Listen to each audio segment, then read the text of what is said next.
सीमा सुरक्षा, ड्रग्स तस्करी, अवैध निर्माण और आंतरिक सुरक्षा, इन सभी मुद्दों पर सरकार का रुख पहले से कहीं ज्यादा सख्त दिखाई दे रहा है। आज बात करेंगे देश की सुरक्षा से जुड़ी उन बड़ी गतिविधियों की जो हाल के दिनों में तेजी से चर्चा में है। नमस्कार, मैं हूं डॉक्टर निधि सक्सेना और आप देख रहे हैं भारत 360। सबसे पहले बात सीमा सुरक्षा की। रिपोर्ट्स के मुताबिक केंद्रीय गृह मंत्रालय के अंतर्राष्ट्रीय सीमाओं के आसपास मौजूद अवैध निर्माणों के खिलाफ बड़ा अभियान शुरू करने का फैसला किया है। बताया जा रहा है कि सीमा से लगभग 15 किलोमीटर के दायरे में बनी संदिग्ध और अवैध ढांचों की पहचान की जा रही है। सुरक्षा एजेंसियों का मानना है कि कई बार ऐसे निर्माणों का इस्तेमाल ड्रग्स, हथियारों और अन्य अवैध गतिविधियों के लिए किया जाता है। खासकर ड्रोन के जरिए सीमा पार से भेजे जाने वाले सामान को छिपाने के लिए भी इन स्थानों का उपयोग होने की आशंका जताई जाती रही है। इसी के साथ ड्रग्स तस्करी के खिलाफ भी कार्रवाई तेज हुई है।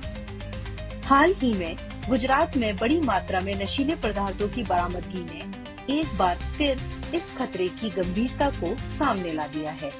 पिछले कुछ वर्षों में सुरक्षा एजेंसियों ने हजारों करोड़ रुपए मूल्य की ड्रग्स जब्त की है। विशेषज्ञों का कहना है कि ड्रग्स केवल कानून व्यवस्था का मुद्दा नहीं है, बल्कि यह राष्ट्रीय सुरक्षा से भी जुड़ा विषय है, क्योंकि इसके जरिए मिलने वाला पैसा कई बार संगठित अपराध और अन्य अवैध नेटवर्क तक पहुंच सकता है। अब बात करते हैं गृह मंत्री अमित शाह के प्रस्तावित दौरे की। बताया जा रहा है कि सीमा से जुड़े कई महत्वपूर्ण राज्यों में सुरक्षा व्यवस्था की समीक्षा की जा रही है। इनमें वे क्षेत्र भी शामिल हैं जहां घुसपैठ, तस्करी और सीमा पार गतिविधियों को लेकर लगातार निगरानी रखी जा रही है। सुरक्षा एजेंसियों का विशेष ध्यान उन इलाकों पर है जो रणनीतिक दृष्टि से बेहद महत्वपूर्ण माने जाते हैं।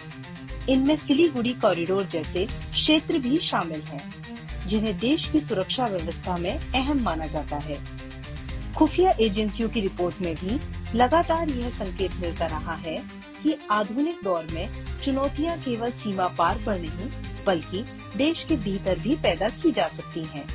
इसी वजह से अब सुरक्षा रणनीति केवल सीमा की निगरानी तक सीमित नहीं है, बल्कि अवैध नेटवर्क, तस्करी चैनल और संदिग्ध गतिविधियों पर भी समान रूप से फोकस किया जा रहा है।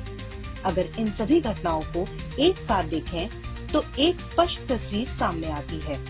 भारत अब सुरक्षा के मुद्दे को केवल सीमा रक्षा के रूप में नहीं देख रहा, बल्कि सीमा सुरक्षा, आंतरिक सुरक्षा, ड्रग तस्करी और अवैध नेटवर्क, इन सभी को एक ही रणनीतिक ढांचे में जोड़कर देख रहा है। यानी संदेश साफ है, सीमा पर निगरानी भी बढ़ेगी, अवैध गतिविधियों पर कार्रवाई भी होगी और सुरक्षा व्यवस्था को आधुनिक तकनीक के साथ और मजबूत किया जाएगा। अब सवाल आपसे, क्या आपको लगता है कि सीमा सुरक्षा और आंतरिक सुरक्षा पर इस तरह की सख्ती आने वाले वर्षों में भारत को और अधिक सुरक्षित बना सकती है?